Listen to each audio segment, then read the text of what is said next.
Praise the Lord. உங்களின் இந்திய நிலையை குறித்து கவலைப்படாதேயுங்கள், ஏனெனில் உங்களுடைய முடிவு ஆசீர்வாதமாக இருக்க போகிறது. ஆமாங்க, ஆண்டவராகிய இயேசு கிறிஸ்து இன்றைக்கு உங்களை பார்த்து தான் சொல்கிறார்.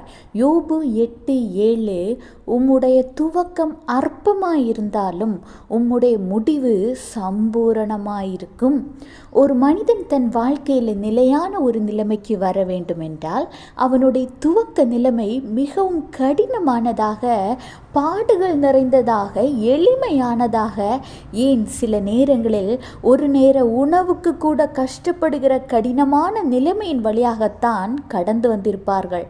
ஆனால் இத்தகைய பாடுகளின் பலன் என்ன என்று கேட்டீர்கள் என்றால், ஒரு மிகப்பெரிய உயர்வை, அதாவது தான் மகிழ்ந்து பிறருக்கும் கொடுத்து உதவுகிற அளவுக்கு கர்த்தர் அவர்களை ஆசீர்வாதமாய் வைத்திருப்பார்.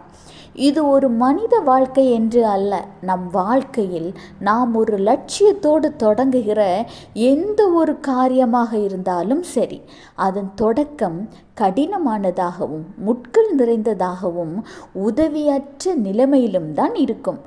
ஆனால் அந்த வழி கர்த்தருக்கு சித்தமானதாக இருக்கும் சமயத்தில் அதற்கான பலனை நீங்கள் அடைந்தே தீருவீர்கள்.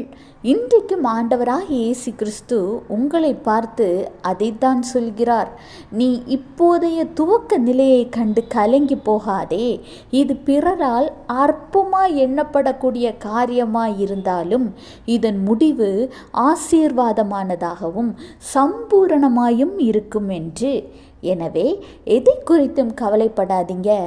ஆண்டவராகிய இயேசு கிறிஸ்துவை உங்கள் முன் நிறுத்தி உங்கள் பயணத்தை தொடர்ந்து செல்லுங்க. கர்த்தர் உங்களை ஆசீர்வதிப்பார். Have a blessed day. Jesus bless you.